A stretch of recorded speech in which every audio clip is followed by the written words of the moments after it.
So we were discussing the different type of organizations and their share in the market or their revenues. So we have here comes the different structure of the market and the competitive environment here. So economics identify four large categories of the markets. Number one, perfect competition, and monopolistic competition. Number three, oligopoly. Number four, monopoly. So the perfect competition is a market structure with many firms. Many firms, each firm sells an identical product, so the homogeneous goods. Then many buyers, no restrictions on entry of new firms to the industry, and both firms and buyers are well informed about the prices and products of all firms in the industry.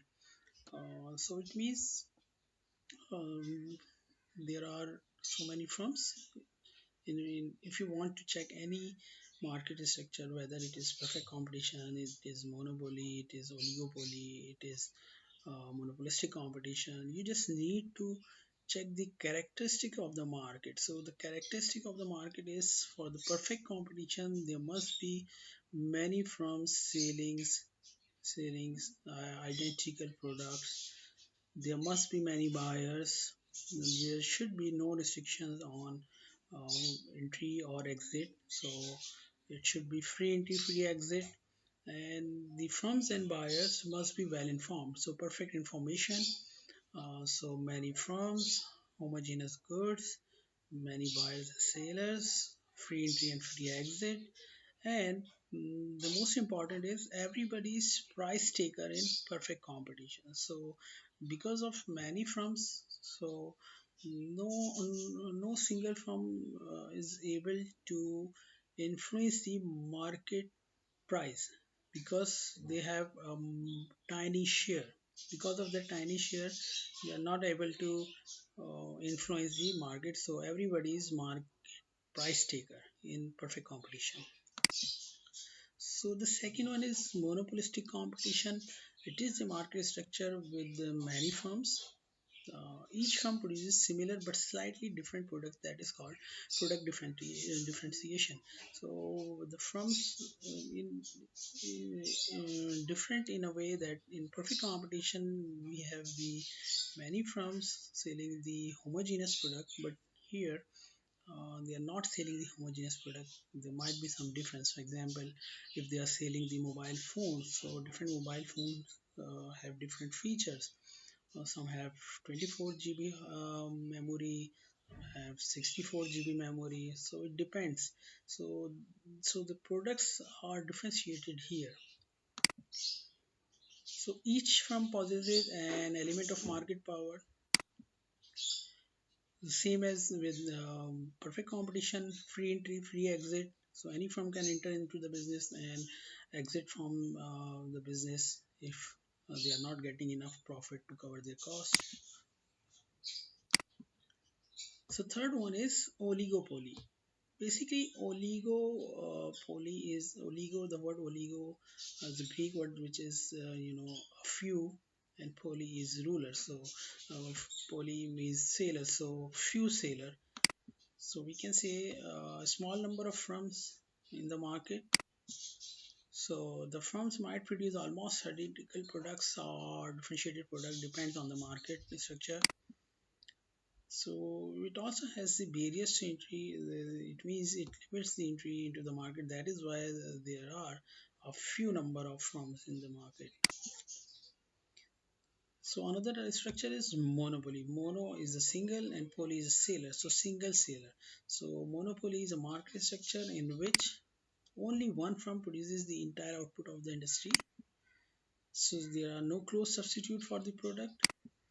There are barriers to entry that protect the from competition by entering from. For example, we have K Electric in Karachi, or in Pakistan we have WAPDA, Water and Power Development Authority. So they are a kind of monopolistic power here. So how we can measure the concentration or market concentration, or how we can measure which firm has how much market power. So we can use different methods to get the concentration measure. Two measures of market concentration common are the four firm concentration ratio and the Herfindahl-Hirschman index (HHI). We can also use Panzar and Rosie model for this. It also gives you the market power or perfect competition if you like.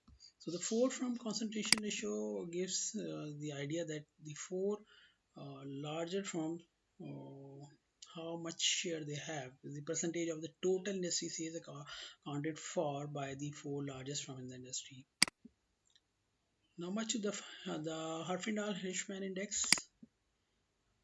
It is the square of percentage market share of each firm summed over the largest 50 firms in the industry.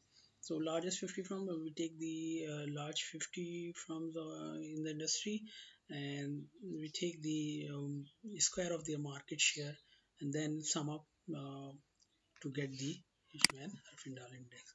So larger the measure of market concentration, the less competition that exists in the industry. Of course, if there is a monopoly, so it means he has all the powers, or he has the entire market share, 100% market share. So that is why he behaves like a monopolist. On the other hand, if you see the perfect competition, so the firms, there are many firms, so they don't have market power. Um, in a sense, they can influence the market. So if you see the concentration measure for the US economy by using the Herfindahl-Hirschman index, so it is a good measure or useful measure to get the indication of the degree of competition in a market. The market with an HHI of less than 1000 is regarded as being highly competitive. If the value of Herfindahl-Hirschman index is less than 1000, so we say the market is highly competitive. The market with the value of HHI between 1000 and 1800 is regarded as moderately competitive, and market with HHI greater than 1800 is regarded as being uncompetitive. So you can see here the four firm concentration ratio. So which industry is uh, which industry is competitive or which is not competitive. So chewing gum, house laundry equipment, so a lot of things here. And you can see the Hirschman or Herfindahl-Hirschman index. So less than 1000 competitive means here from 1000 to 1800 means we have only two industries, pet food and cookies, and then we have no competition from here. So chocolate products, so this is the way actually they calculate. Here we can see that the concentration measures as useful indicator of the degree of competition. So a market with HHI of less than 1000 is regarded being highly competitive. So let's see the data. So less than 1000, we have this value less than 1000. So up to here, these are highly competitive. From here, here, here, these are highly competitive. Then we see again market with HHI between 1000 and 1800 is being moderately competitive. So let's see. So these two are moderately competitive industries, pet food and cookies and crackers. Then the third one, what we have. Third one is the market with HHI greater than 1800 is regarded as being uncompetitive. So these all are uncompetitive. Chocolate products, sorry, chocolate products, macaroni, spaghetti, motor vehicles, breakfast cereals, light bulbs, household laundry equipment, chewing gum. These are uncompetitive industries because their HHI value is greater than 1800. These two are moderately competitive because the value is 1000 to 1800.